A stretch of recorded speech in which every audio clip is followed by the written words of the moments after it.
3 points are 3 points. Today we're talking about Barcelona against Villarreal. It was a 2-1 win for the Catalans, and they just slipped by, so let's talk about it today. One change for Koeman was Dest back in for Sergio Roberto. This is the lineup we're going to expect to see match in and match out. I was talking about it aplenty on the live coverage on FC Barcelona's Twitch channel.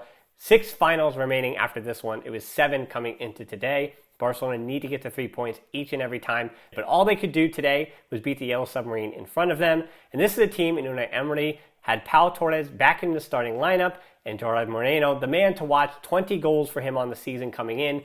43.5% of all of Villarreal's goals came from the former Espanyol striker, so he was the man to watch. Barcelona started on the front foot though. 19 seconds in, they turned Villarreal over and take possession. Pretty good press in that first half from Barcelona, and it is what helped them get on the front foot. Because the key for Barca was coming out of the gate fast. Villarreal scoring first is usually a win for them. They have the most goals of any Liga team in the first 15 minutes. Barca, meanwhile, the most of any team in the last 15 minutes. And Barca, their early attacks should have probably been goals. Frankie de Jong, a heel pass to Griezmann, whose shot is blocked. This all starts because Ter Stegen goes over the top to Alba, because not only were Barca pressing, but Villarreal were pressing pretty high as well in that first half, forcing Ter Stegen to be the ones to long balls.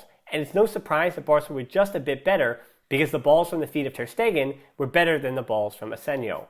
In fact, what forced these long passes from Asensio is that Barca were man-marking when Villarreal had possession in their own half in that first half. And Villarreal did struggle to get out of possession. Danny Parejo much better in the second half than the first half. We'll get to all that in a second, though. I want to mention, too, the defensive battles.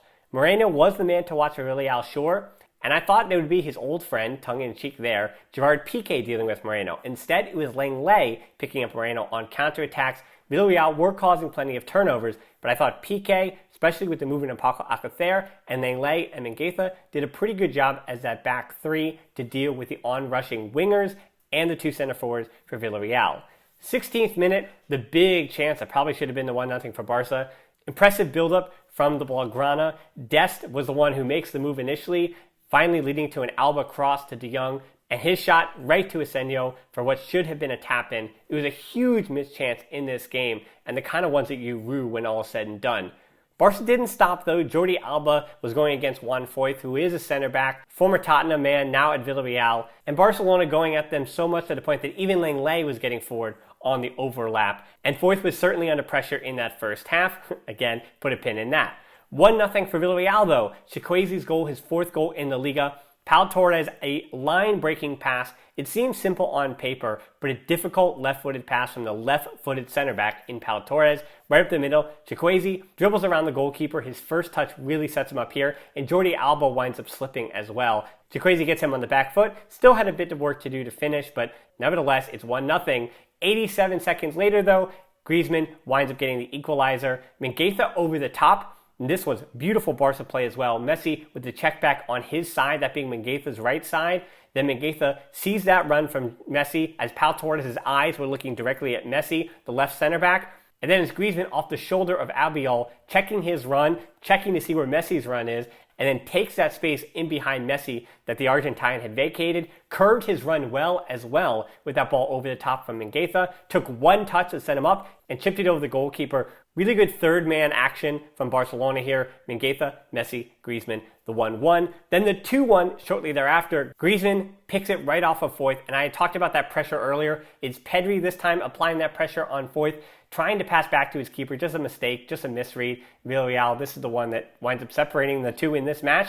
It's a frustrating one if you're Unai Emery. Griezmann, he does read it well though too, as I said, playing off the shoulder of the slower Raúl Albiol. It was Griezmann who was in an offside position, but because it was a pass from Foyth, that keeps him onside. And that also with this brace means 11 goals in the Liga for Antoine Griezmann. And I think Francesca and I had mentioned at the start of the season that if you got 15 goals out of Antoine Griezmann and then the regular 22 to 28 goals from Lionel Messi, which he has done his part to make sure that happens, if Antoine Griezmann is able to get to even 13 to 15, there's a chance that Barcelona have won La Liga in this case. In this first half, I also want to say too, I can't believe I haven't really mentioned de Jong other than that missed chance, but Ter Stegen winds up finding him on a long ball late on in the first half. It was over the top on the left side. And I know he missed those chances, but I always want to give credit to a player like De Jong for putting himself in those situations. The movement of De Jong, Griezmann, and Messi was once again superb. Pedri's job pressuring, De Jong's job pressuring, and De Jong finding himself in the box, and even occasionally running in behind was really important to finding those open spaces and exploiting Villarreal's weak spots. Halftime, Roberto comes on for Dest. And this is interesting because after that point, Villarreal puts more emphasis to go down the right side against Alba. And it was much better pressure from Villarreal to start the second half. And they were kind of forcing Sergio Roberto into that space and allowing him to have the space that they tried to cut off on Dest.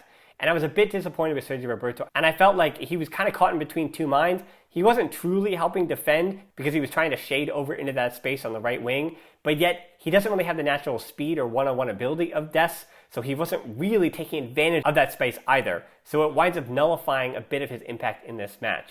And as I say that, I wonder how much of that was on purpose for Roberto to kind of take a little bit of a more reserved role. We saw him feed a ball into Griezmann on the counter because Villarreal had lax pressure. The activation seemed to be in the second half for when Albiol or the goalkeeper was on the ball. And that's when Barca brought the press, as opposed to the first half, regardless of who had the ball in the middle of the field, forcing somebody else to try to push it back to the goalkeeper.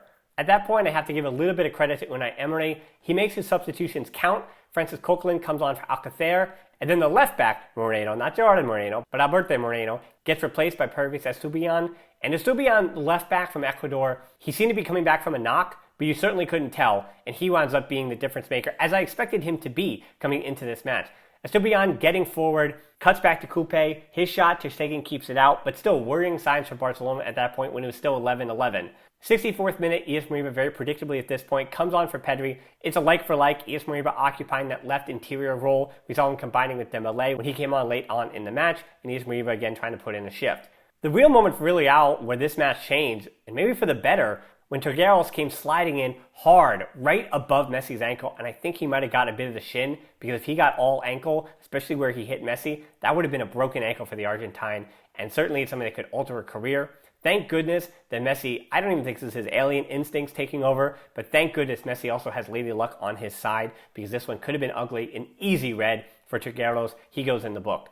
Villarreal continuing to make substitutions. Moy Gomes on for Capu for Villarreal, trying to add a little more attacking flair, because again, a reminder, Villarreal at that point in the table, 5 through 7, they sit in 7th, pushing for that final Europa League spot, and a good distance away from 8. So Villarreal certainly need points, and even a loss wouldn't really hurt their chances of finishing 7th, but that's just a consolation prize for them.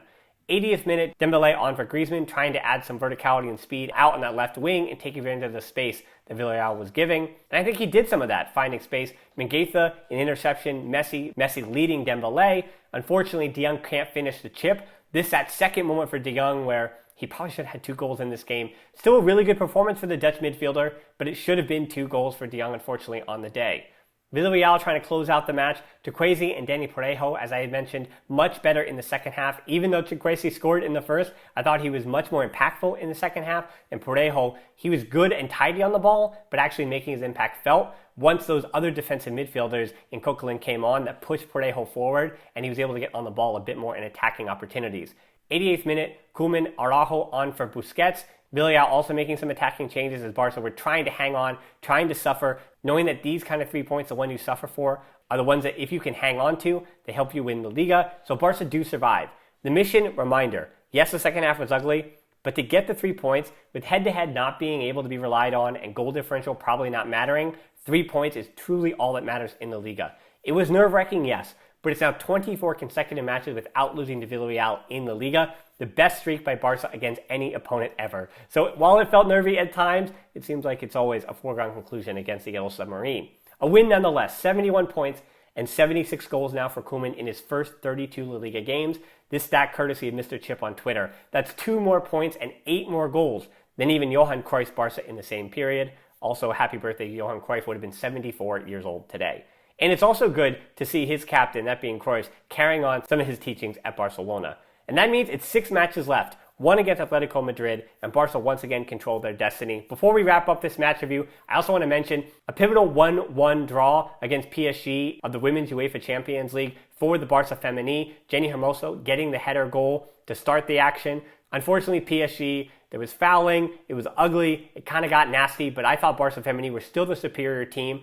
PSG were doubling Caroline Graham-Hansen a lot, but still, Barca Femení have proven that at home they can take care of business. So yes, they had just one away goal, but this is, I think, the second leg in a week's time, Barca Femeni's to lose. So a 1-1 result, I think, is still positive for the Femení. Meanwhile, for Barca B, a brace from Catalans de la Fuente, who started the year slow, but he now has 4 goals in his last 4 matches, 2 today.